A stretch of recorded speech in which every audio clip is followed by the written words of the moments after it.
Hello everyone, welcome back to my channel Vlog Vanity and welcome back to another new and exciting video. কেমন আছো সবাই? আশা করছি তোমরা সবাই ভালো আছো। আমরাও ভালো আছি। এই চলছে, ঘরের কাজ চলছে, এর মধ্যে যেরকম ভাবে থাকা যায় আর কি। রোজ ঘরের কাজ চলছে, রোজ মিস্ত্রি দাদারা আসছে, রোজ এই সেই করে চলছে। তো মাঝের ঘরটা মোটামুটি কমপ্লিট হয়ে গেছে। যেই দরজাটা এদিক ওদিক করার ছিল সেটাও হয়ে গেছে, দেওয়াল তোলা হয়ে গেছে, ফল সিলিংটা হয়ে গেছে। আমরা লাইটও কিনে এনেছি, যা তোমরা লাস্ট ভিডিওতে দেখেছো। তো এবার এই ঘরটাকে ভালো করে আমি পরিষ্কার করে নেব। এই ঘরটাকে পরিষ্কার করে ছোট ঘরের কিছু জিনিস এবং ছোট ঘরে যে আমার পুরো ঠাকুরের সেটআপটা রয়েছে সেটাকে আবার আমার এই জায়গায় এখন নিয়ে আসতে হবে। কারণ পরের দিন থেকে ছোট ঘরের সামনের দিকটা বারান্দা করার জন্য ভাঙা হবে। তো ছোট ঘরটা তো ফাঁকা করতেই হবে। তো মাঝের ঘরের কাজটা মোটামুটি কমপ্লিট করে ছোট ঘরের সব জিনিসগুলো মাঝের ঘরে এখন একে একে শিফট করব। এবং সবার প্রথমে পুরো ঠাকুরের সেটআপটা ঠাকুর ঘরে, আমি যেটা আলাদা পার্টিশন করে তোমরা দেখতে পাচ্ছো আমি বানিয়েছি ঠাকুর ঘর, সেই জায়গাটা ওইখানেই তো আমার ঠাকুরের সব কিছু থাকে, ঠাকুরের সিংহাসন সব থাকে, সেখানে আমি সবকিছু নিয়ে আসবো। তার আগে এই জায়গাটা ভালো করে ফাঁকা করে দিই। আমি ভাবলাম যে আমি পরিষ্কার করে ফাঁকা করে রেখে দিই। অভি অফিসে গেছে, অভি অফিস থেকে এসে ঠাকুরের সিংহাসন, তারপরে আমার হনুমানজির মূর্তি প্রচণ্ড ভারী, প্রচণ্ড, ওটা আমি পারবই না, সম্ভব না, 35 কেজির ওপরে ওজন। তো সেই হনুমানজির মূর্তি অভি ধরে অভি নিয়ে আসবে। কিন্তু তার আগে আমি ভালো করে পরিষ্কার করে গুছিয়ে রেখে দিই এবং যেই জিনিসগুলো আমি শিফট করতে পারবো সেগুলোকে আমি শিফট করে এনে দিয়েছি মাঝের ঘরে। যেমন ড্রেসিং টেবিল ছিল, তারপরে একটা ছোট টেবিল ছিল যেখানে অভি অফিস করতো, তারপরে 6টা চেয়ার ছিল, না 6টা না, টোটাল 7টা চেয়ার ছিল, আরও খুচকাচ সব জিনিস আমি শিফট করে দিয়েছি। তারপরে চলে এলাম আমি রান্না করতে। বেশিরভাগ দিনই আমি সন্ধেবেলাগুলোতেই রান্নাটা করে রাখছি। তো এখানে চিকেন আর ডিম একসাথেই ঝোল করে নিয়েছি, বেশ ঝাল ঝাল কষা কষা করে। আর এত খিদে পেয়েছিল, এত রাত হয়েছিল সব কাজ সেরে রান্না করতে করতে, যে কড়াই থেকে আর আলাদা পাত্রে ঢালিনি, কড়াইটা নিয়েই ডিরেক্ট বড় ঘরে চলে এসেছি। তো এটা হচ্ছে পরের দিন। এই ভিডিওটা বেশ অনেক দিন মিলিয়েই আমি একসাথে করেছি। এখন আমি লাস্ট কিছুদিন ধরে এইভাবেই ভিডিও দিচ্ছি, যতদিন আমার ঘরে কাজ চলছে। আমার ঘরে কাজটা শেষ হয়ে যাক, আবার আমি নর্মালভাবে লাইফস্টাইল, আমার আর কি রোজের লাইফস্টাইল শুরু হবে এবং আমি রোজ ভিডিও দেব।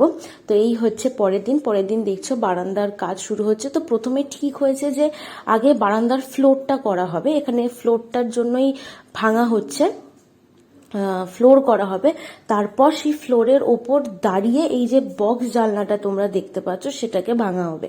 তো সেই সারা সকাল চললো, সকাল না, আই থিঙ্ক বিকেল অবধি সেসব চললো।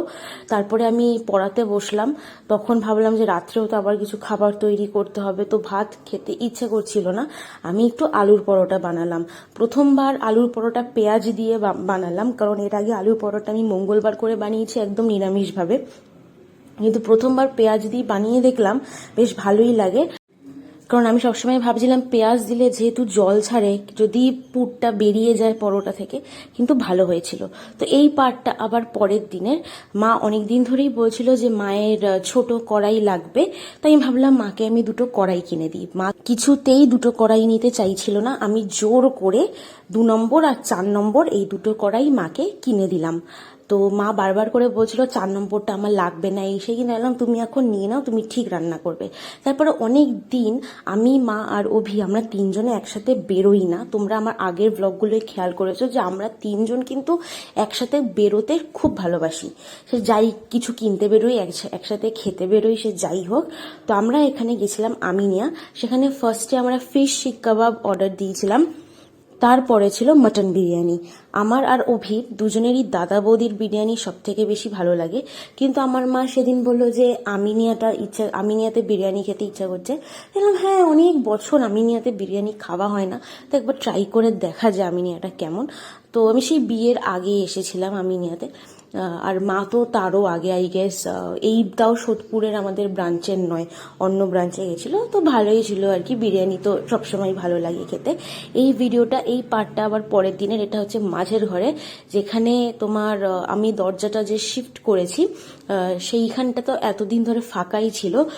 কারণ এই জায়গাটা যে পুরো ওরা পুট্টি প্লাস্টার, পুট্টি না প্লাস্টার সব কিছু করে দিয়েছে। সেইটা মধ্যে বলেছিল যে এইখানে এই মুহূর্তে কোনো ড্রিল মেশিনের কাজ বা অন্য কোনো কাজ যেন এখন না হয়, 3-4 দিন পরে হয়। 3-4 দিন ধরে শুধু জল দিয়ে যেতে বলেছে সিমেন্টের। তো 3-4 দিন পরেই দরজাটা এখন লাগানো হচ্ছে। ইচ্ছা করে 2 পাল্লার দরজাই করেছি, যখন দরজাটা খুলবো মানে জায়গাটা কম লাগে। এই দিকে দরজা থাকবে আর বাইরের দিকে আরেকটা গ্রিল থাকবে, যেরকম আগের সেটআপে ছিল যখন দরজাটা ঠাকুর ঘরের দিকে ছিল। কিন্তু আগে একটা কাঠের খুবই খারাপ অবস্থা হয়ে গেছিল দরজাটার, ওরকম দরজা ছিল। তাই ওই দরজাটা আর আমরা এবার ইউজ করিনি, নতুন দরজা এখানে লাগিয়েছি। তো এটা সেই দিনই সন্ধেবেলার ব্লগ। তোমাদের বাইরে থেকে একবার বারান্দাটা দেখিয়ে দিলাম যে অনেকটাই কিন্তু কাজ এগিয়ে গেছে। তোমাদের যা বললাম যে ফ্লোরের কাজটা আগে হবে, তো অনেকটাই হয়ে গেছে সেটা। এবার ঠিক করেছি যে একটু আমার ভাইকে দেখে আসি। ওকে মানে অনেক দিন ওকে দেখি না, ওর শরীরটা তো সবসময় ভালোও থাকে না। তো মা চলে এসেছিল অফিস থেকে আর আমি গেছিলাম এখান থেকেই। তো ও দেখো ওর ঘুমে চোখ একদম ভেঙে আসছে, প্লাস সেদিন আবার ইনজেকশন দিয়েছিল পায়ে, সেই পায়ের ব্যথাটাও ছিল, খালি ঘ্যান ঘ্যান করছে, এই করছে। আর এখানে আমি ওকে কত হাসানোর চেষ্টা করছি, ওর হাসতেই ইচ্ছে করছে না, ওর এত পায়ে ব্যথা করছে। তাই আর বেশিক্ষণ বসিনি, ওকে একটু আদর করে একটু চটকে তারপরে বাড়ি চলে এসেছি। তো এখানে এই ব্লগটা পরের দিন ছিল অভির ড্রাইভিং পরীক্ষা। তো অভি বলল যে ও ভাত বা কিছু এসব খেয়ে যাবে না, সকালবেলা ছাতুর শরবত খেয়েছে, ও বললো যে ও ম্যাগি খেয়ে যাবে। তার জন্য এখানে আমি ম্যাগিটাই করছিলাম। আর এই দেখো, এই হচ্ছে আমাদের বারান্দার ফ্লোর, একদম বারান্দার ফ্লোর রেডি হয়ে গেছে। শুধু বারবার করে মানে দিনে যতবার সম্ভব বারবার করে জল দিতে বলেছেন, তাই জল দিয়ে যাচ্ছি ভাগে ভাগে। একবার আমি, একবার ওই, বেশিরভাগটা আমিই দিচ্ছি, কারণ অভি অফিস বেরোবার আগে 2বার জল দিয়ে বেরোচ্ছে। তারপরে সারাদিন আরও 4বার 6বার যতবার জল দিতে লাগে। মানে মেনলি বলেছে এই ফ্লোরটা যেন শুকনো না থাকে। তো একবার ছাদ থেকে তোমাদের দেখিয়ে দিচ্ছি। এবার আমাদের রবিবার বা সোমবার এই সামনের দিকটা পুরো ভাঙা শুরু হবে, এই ফ্লোরে দাঁড়িয়েই পুরো ভাঙা শুরু হবে। তো তারপরে সেই দিনই আমরা ডিনারে ভাবলাম যে কি খাওয়া যায়, অনেকদিন এয়ার ফ্রায়ারটাও ইউজ করা হচ্ছে না। তো বাসা মাছ নিয়ে এসেছিল, হালকা যেরকম ফ্রাই হয় তো সেরকমই মাছটা কেটে নিয়ে এয়ার ফ্রায়ারে হালকা বাটার বা সাদা তেল ব্রাশ করে দিয়ে ভাবলাম যে এইভাবে একটু ফ্রাই করে দেখি কেমন খেতে লাগে। এর আগে অনেক আগে একবার বাসা মাছ এনেছিলাম, কিন্তু তখন এয়ার ফ্রায়ারটা ছিল না।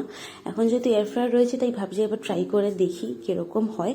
আর এটাই ছিল আমাদের রাত্রে, আমরা তাই খেয়েছি আর কি, বেশ ভালো ছিল। আর মানে মাঝে মাঝে না প্রায় হচ্ছে রাত্রেবেলা ভাত বা রুটি এসব খেতে ইচ্ছে করছে না, তখন এই ধরনের জিনিস খুচুর এগুলো খেতে ভালোই লাগছে। আর সন্ধেবেলা আমি রান্না সব করে রেখেছিলাম যেন পরের দিন দুপুরবেলা কোনো অসুবিধা না হয়। এই এয়ার ফ্রায়ারটা মা দিয়েছিল আমাকে আমার এই বছরের অ্যানিভার্সারি, 3 বছরের অ্যানিভার্সারিতে। আর খুবই কাজের জিনিস, খুবই ভালো। চিকেনটা এর আগে আমরা 2-3 বার করেছি, খুবই ভালো হয়। একবার তো ফ্রেঞ্চ ফ্রাইস বানিয়েছিলাম, সেটাও খুব ভালো হয়েছিল। তো প্রথম লটটা খুবই ভালো হয়েছে, তারপর এটাকে আরেকবার উল্টে পাল্টে দিতে হবে। আর এই সিলিকন ট্রেটা ব্যবহার করি, তাতে কি এয়ার ফ্রায়ারের ভেতরটা না নোংরা হয় না, বাইরেটা বেশ কড়কড় করছে আর মাছের ভেতরটা বেশ সফট ছিল, খুবই ভালো হয়েছিল খেতে।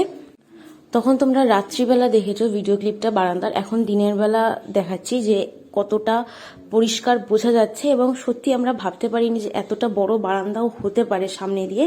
তো অনেকটাই বড় বারান্দা হচ্ছে, তার জন্য খুবই এক্সাইটেড আমরা, কারণ এই বারান্দার শখ সবসময় ছিল আমার। আর এখানে অভি এখন বারান্দার ফ্লোরটায় জল দিচ্ছে। এই জানলাটা তো এখনো ভাঙা হয়নি, আজকে হচ্ছে শনিবার, তো শনিবার অবধি ভালো করে এইভাবে পাইপ দিয়ে আমরা জল দিচ্ছি। কালকে রবিবার, কালকে ভাঙা হবে, তো সেই ব্লগও করব। জানি রোজ ভিডিও দিতে পারছি না, তাও তোমরা সাথে থেকো।